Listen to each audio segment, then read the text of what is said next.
పూజా TV ప్రేక్షకులకు నమస్కారం. గురువుగారు, దేవాలయాలను శుభ్రం చేయడం అంత విశేషం అండి అని మీకు అనుమానం రావచ్చు.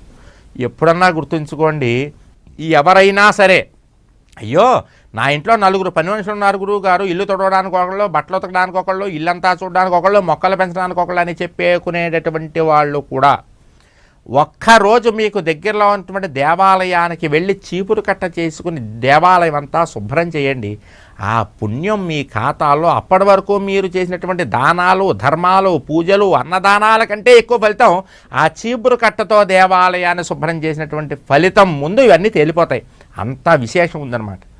ఎందుకంటే దేవాలయంలో కానీ, నదీ తీరంలో కానీ, తీర్థంలో కానీ, వైవాహిక ప్రదేశాల్లో కానీ, నౌకాలో కానీ, యజ్ఞవాటికలో కానీ ఎక్కడైతే యొక్క శుభ్రం చేసే విషయాల్లో సహకరిస్తారో వారికి, ఎవరైతే ఇప్పుడు చెప్పినటువంటి ప్రదేశాలన్నీ కూడా శుభ్రంగా ఉంచుతారో, వీటితో పాటు మీ ఇల్లంతా కూడా శుభ్రంగా ఉంచుకుంటారో వారికి విశేషమైనటువంటి పుణ్యము, ఐశ్వర్యము కలుగుతుంది. దీని గురించి ఒక కథ చెప్తూ ఉంటారు. దేవాలయాల్లో చేసినటువంటి తెలిసి తెలియక చేసినటువంటి సేవ వల్ల ఎంత విశేషం ఉందనేటటువంటి దాని గురించి మన యొక్క పెద్దవాళ్ళు ఇంకొక కథ చెప్తూ ఉంటారు. ప్రత్యేకించి ఇది పెద్దవాళ్ళు చెప్పే కథ కాదు, పురాణాల్లో, భవిష్యోత్తర పురాణంలో ఒక కథగా దీన్ని చెప్తూ ఉంటాం. ఒక పావురాన్ని ఒక డేగ తరుముకుంటూ వస్తుంది. ఆ డేగ పావురాన్ని చంపి తినాలనుకుంటోంది. పావురము డేగ నుంచి తప్పించుకోవాలని ప్రయత్నం చేస్తోంది. ముందు పావురం వెళ్తోంది, వెనకాల డేగ వస్తోంది. పావురము తన యొక్క శక్తి మొత్తాన్ని కూడగట్టుకుని ప్రాణభయంతో ఎగురుతోంది. డేగ మాత్రం, డేగ ఎక్కువ కష్టపడక్కలేదు. పావురం అయితే రెక్కలు కొట్టి కొట్టి కొట్టి కొట్టి ఎగరాలి. డేగ అలా కాదు, 2 సార్లు 3 సార్లు రెక్కలు కొట్టిందంటే అది ఒక యోజనం దూరం వెళ్ళిపోతుంది. అదే వేగంతో, రెక్కలు కొట్టకుండానే అంత వేగంగా, మనోవేగంతో వెళ్ళిపోతుంది అది. కాబట్టి ఆ యొక్క డేగ పావురాన్ని పట్టుకోవాలని చెప్పి చంపాలని ప్రయత్నంతో తరుముకుంటూ వస్తుంటే పావురం ఎటెళ్లాలో తెలియక ఒక దేవాలయంలో దూరిపోయింది.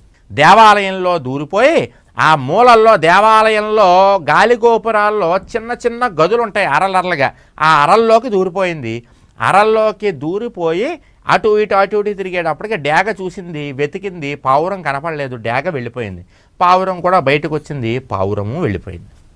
కానీ ఈ పావురము డేగ నుంచి తప్పించుకోవడం కోసం గాలిగోపురంలో ఉండేటటువంటి మూలల్లో దాక్కుని అటు ఇటు ఎగరడం వల్ల పావురం యొక్క రెక్కలు తగిలి ఆ గాలిగోపురం ఉండేటువంటి బూజంతా కూడా దులపబడింది.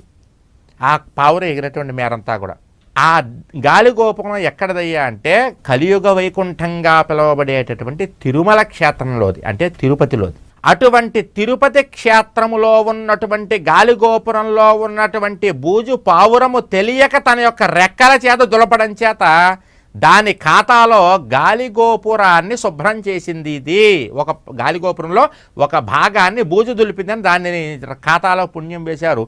తర్వాతి జన్మలో ఆ పావురం ఒక మహాచక్రవర్తిగా పుట్టింది.